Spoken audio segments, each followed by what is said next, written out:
मी न जाता आता मूळ मुद्द्यावर येतो। आता असं आहे की जसं यांनी सांगितलं सतेज पाटलांनी की एखादा विषय बासट टाकायचा असेल, एखादा विषय कोल्ड स्टोरेजमध्ये टाकायचा असेल, एखाद्या विषयावर उत्तरच द्यायचं नसेल तर हल्ली एक नवीन मार्ग निघालाय की SIT जाहीर करून टाकायची आणि SIT जाहीर झाली की तो विषय हळूहळू बासनामध्ये जातो। मला गेल्या 2 वर्षामध्ये आज या 259च्या प्रस्तावाच्या निमित्ताने मी ही मागणी करतोय सभागृहामध्ये की आतापर्यंत किती SIT तुम्ही या गेल्या 2 वर्षामध्ये नेमल्या आणि त्या SITचा ऍक्शन टेकन रिपोर्ट काय, ऍक्शन टेकन रिपोर्ट काय त्याचा, किती SITची कारवाई पूर्ण झालेली आहे, किती SITची चौकशी अजून बाकी आहेत, हे तर आम्हाला कळू देत। हा तर आमचा अधिकार आहे। ऍक्शन टेकन रिपोर्ट तर सांगा। आणि असं झालंय की येऊन मंत्र्यांनी घोषणा करायची, त्याच्यावरती कुठली कारवाई करायची नाही। महसूल मंत्र्यांच्या बाबतीत आपण सांगितलं खूप काही निर्णय खूप चांगले झाले। आम्ही तर एवढ्या मोठ्या मनाने सांगतो की महसूल मंत्र्यांनी इकडे येऊन बऱ्याचशा निर्णयांची घोषणा केली, परंतु महसूल मंत्र्यांनी फ्लोर ऑफ द हाऊस मध्ये हे मान्य केलं की महसूलमध्ये झालेला सगळ्यात मोठा घोटाळा जो मी माझ्या लक्षवेधीमध्ये मांडला होता, 155 कलमाचा गैरवापर, 155 कलम जे तुम्हाला कशाला दिलेलं आहे की जर तुमच्या 7/12मध्ये जर नुसती सुधारणा करायची असेल, तुमच्या 7/12मध्ये तुमच्या नावामध्ये चूक असेल, समजा प्रवीण दरेकरच्या नावामध्ये मध्ये काहीतरी गॅप पडलाय, स्पेलिंग चुकलंय किंवा शब्द प्रसाद लाड असं जर नावामध्ये जर काही फेरफार असेल तर तो करण्याचा अधिकार मला 155 कलमाखाली मला दिलाय। परंतु त्या कलमाचा गैरवापर करून फक्त पुणे क्षेत्रामध्ये जे एक समिती नेमली होती, ज्या समिती देवल नावाच्या IAS अधिकाऱ्यांची समिती नेमली होती, त्या समितीने जो रिपोर्ट दिला त्याच्यामध्ये 3000 प्रकरणामध्ये जवळजवळ 167 तुमचे कर्मचारी, मग त्याच्यात तहसीलदार असतील, तलाठी असतील, ज्यांनी लोकांच्या लाखो हेक्टर जमीन ढापल्यात, 167 लोक।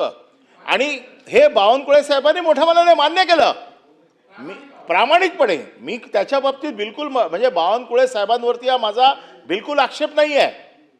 परंतु पुढे काय, इतिहासातला सगळ्यात मोठा घोटाळा झाला ना। मग जर ब्युरोक्रॅट्सवरती तुमची पकड नसेल तर तुम्ही कार्यक्षम आहात? ब्युरोक्रॅट्सवर पकड पाहिजे ना। 167 लोक तुम्हीच शोधले, मग तुमचा वचक असायला पाहिजे त्यांच्यावरती, मग त्यांच्यावरती असेल। आमचा पक्षावरती पक्षाचा विषय इकडून बाहेर आहे, परंतु इकडचा जो विषय आहे तसंच आहे। मग तुमची बरोबर आहे, चला तुम्ही मला बघून बोला, त्यांच्याकडे बघून हा नाही ठीक आहे। काय माझं भाषण ते लांबवत आहेत, मी ते मला ते त्यांना समजत नाही, मला समजते। अपेक्षा आहे त्यांनी अभिनंदन आहे बघा, प्रत्येक गोष्टीला 2 बाजू असतात, चांगली बाजू ते मांडतात, पण त्यांच्या मनातल्या ज्या काही खंत असतात त्यांचं अशी अपेक्षा आहे की त्या तुझ्या माध्यमातून येऊ देत बाहेर, म्हणून ते प्रोत्साहन देत आहेत तुम्हाला वाटतं, त्याला बोलता येत नाही। म्हणून ते मला सतत बोलायला लावतात।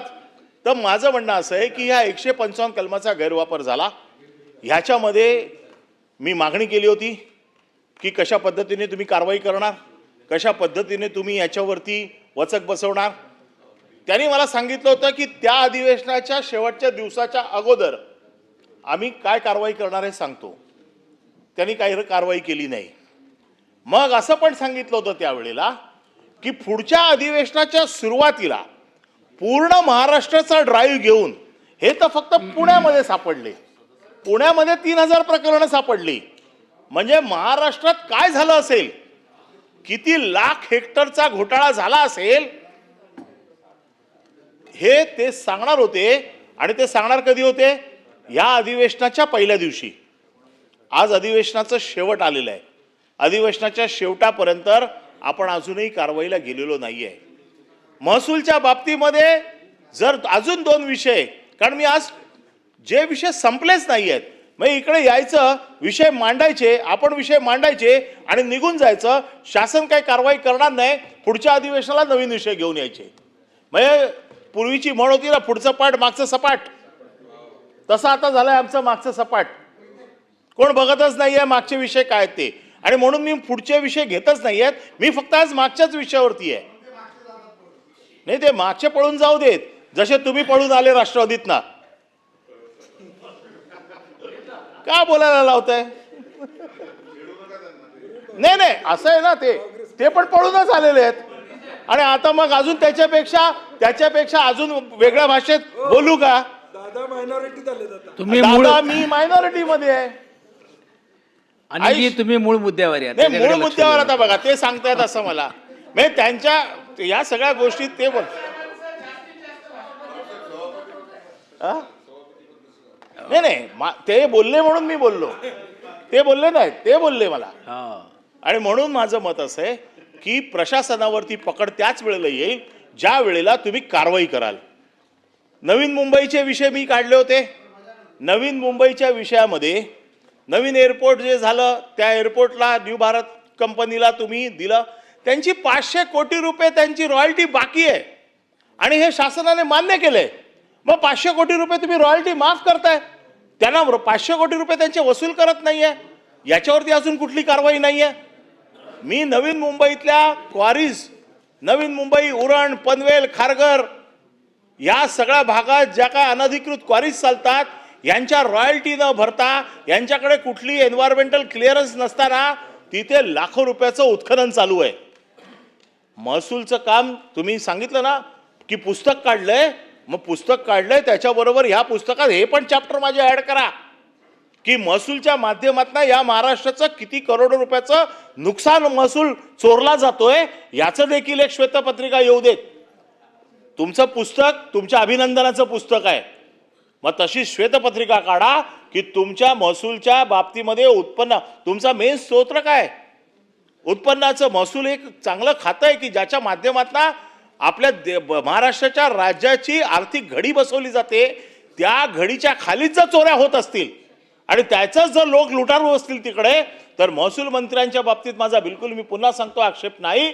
परंतु आता वेळ आलेली आहे की या सगळ्या चोरांना धडा शिकवण्याची आणि त्याच्या बाबतीत ते काय कारवाई करतात हे आम्हाला बघायचंय. 7/12 त्यांचं नाव कमी करायचं 167 लोकांचं नोकरी. हा, त्यांच्या 7/12 बरोबर चांगली सूचना केली.